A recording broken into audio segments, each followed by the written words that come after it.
അപ്പോൾ കോഴിക്കോട് സൗത്തിൽ കോൺഗ്രസ്സിന് കാൻഡിഡേറ്റ് ഇല്ല, കൈപ്പത്തി അടയാളത്തിന് കാൻഡിഡേറ്റ് ഇല്ല, കമ്മ്യൂണിസ്റ്റിന് അരിവാൾ ചുറ്റിക നക്ഷത്രം കാൻഡിഡേറ്റ് ഇല്ല, ബി ജെ പിക്ക് മാത്രമേ നമ്മുടെ വലിയ പാർട്ടികളിൽ ഒരു കാൻഡിഡേറ്റ് ഉള്ളൂ, അത് ടി റനീഷ്. കോഴിക്കോട് സൗത്തിൽ 4 പേര് മത്സരിക്കുന്നതിൽ 3 പേരും മുസ്ലിങ്ങൾ. LDFിൻ്റെ കാൻഡിഡേറ്റ് മുസ്ലിം, UDFിൻ്റെ കാൻഡിഡേറ്റ് മുസ്ലിം, പിന്നെ ഒരു പേരിനൊരു കാൻഡിഡേറ്റ് മുസ്ലിം. 56%, ശരിക്കും പറഞ്ഞാൽ 60% ഹിന്ദുക്കളുള്ള കോഴിക്കോട് സൗത്ത് മണ്ഡലത്തിൽ എങ്ങനെയാണ് ഈ വലിയ മെയിൻ സ്ട്രീം പാർട്ടീസും എല്ലാവരും കൂടി മുസ്ലിങ്ങളെ തന്നെ, എന്തിനാണ് മുസ്ലിങ്ങളെ തന്നെ അവരുടെ കാൻഡിഡേറ്റായിട്ട് തിരഞ്ഞെടുക്കുന്നത്? കഴിഞ്ഞ ഇലക്ഷനിൽ സംഭവിച്ച കാര്യം എന്താണെന്ന് പറഞ്ഞുതരാം.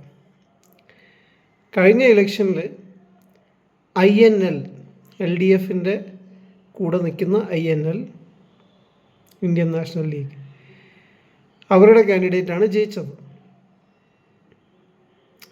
ആ ജയിച്ച കാൻഡിഡേറ്റിന് 52,000 വോട്ട്, 52,000. തോറ്റത് UDFിൻ്റെ കാൻഡിഡേറ്റ്, അത് IUML, ഇന്ത്യൻ യൂണിയൻ മുസ്ലിം ലീഗ്. ഈ INLും IUMLും രണ്ടും സെക്യുലർ പാർട്ടിയല്ല, രണ്ടും സ്യൂഡോ സെക്യുലർ മുസ്ലിം പാർട്ടീസ്. മുസ്ലിം എന്ന് പേരുള്ളവരും മുസ്ലിം കാൻഡിഡേറ്റിനെ മാത്രം നിർത്തുന്നവരും. ആ തോറ്റ കക്ഷിക്ക് കിട്ടി 40,000 വോട്ട്. പിന്നെ BJP കാൻഡിഡേറ്റിന് കിട്ടി 24,000 ചില്ലാനും വോട്ട്. ഹിന്ദുക്കളാണെന്ന് പോലും ഈ ഏരിയയിൽ ഏറ്റവും കൂടുതൽ, 1,50,000 ആളുകൾ വോട്ടേഴ്സുള്ള ഈ ഏരിയയിൽ ഏകദേശം 80,000 to 90,000 ആളുകൾ ഹിന്ദുക്കളാണ്. അങ്ങനെ ഒരു ഏരിയയിൽ 2 മുസ്ലിം കാൻഡിഡേറ്റ്, രണ്ടും മുസ്ലിം മൈനോറിറ്റി സ്യൂഡോ സെക്യുലർ പാർട്ടിയിൽ നിന്നുള്ളവർ, 2 പേർക്കും കൂടെ 90,000 വോട്ട് കിട്ടി. അത് LDFും UDFിൻ്റെയും കാൻഡിഡേറ്റ് നിന്നുകൊണ്ട്. അപ്പോൾ ഒരുപാട് ഹിന്ദുക്കളുടെ വോട്ട് അവർക്ക് കിട്ടിയിട്ടുണ്ട്. ഇതിൽ ഹിന്ദുക്കളുടെ വോട്ട് അധികം കിട്ടിയ കാൻഡിഡേറ്റ് ജയിച്ച് എന്നാണ് നമ്മൾ വിചാരിക്കുന്നത്. ആണോ?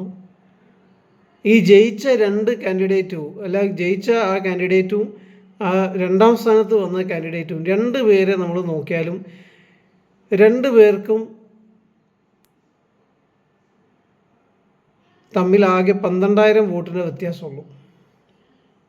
2 പേരും ഒരു മുസ്ലിം കാൻഡിഡേറ്റാണ്. അപ്പോൾ എങ്ങനെ വന്നാലും മുസ്ലിംസിന് കോഴിക്കോട് സൗത്ത് MLA ഉറപ്പായി.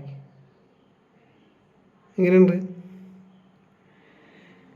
പിന്നെ ഈ 2 പാർട്ടികൾക്കും അവർക്ക് ജയിക്കണം എന്നുണ്ടെങ്കിൽ അവരുടെ തോന്നൽ എന്താ വെച്ചാൽ മുസ്ലിങ്ങളെ നിർത്തിയാലേ ജയിക്കാൻ പറ്റുള്ളൂ. കാരണം മുസ്ലിങ്ങൾ ലംസമായിട്ട് മൊത്തത്തിൽ ഒരു ഗ്രൂപ്പിന് വോട്ട് ചെയ്യാൻ സാധ്യതയുണ്ട്.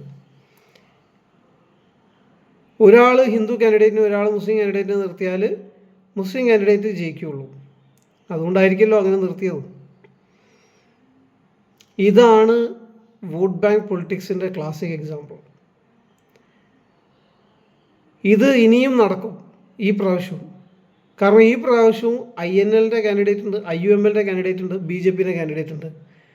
ഈ സെക്യുലർ പാർട്ടി എന്ന് പറയുന്നത് CPMൻ്റെയും സെക്യുലർ പാർട്ടിയാണ് ഞങ്ങളെന്ന് അവകാശപ്പെടുന്ന കോൺഗ്രസിൻ്റെയും കാൻഡിഡേറ്റ് കോഴിക്കോട് സൗത്തിൽ ഇല്ല.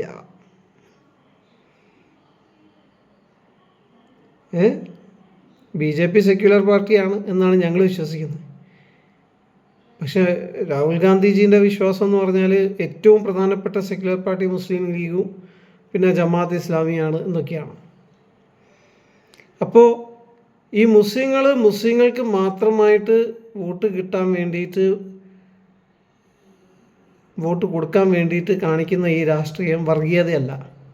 ഹിന്ദുക്കൾ ഇത് ചെയ്താൽ അത് വർഗീയത.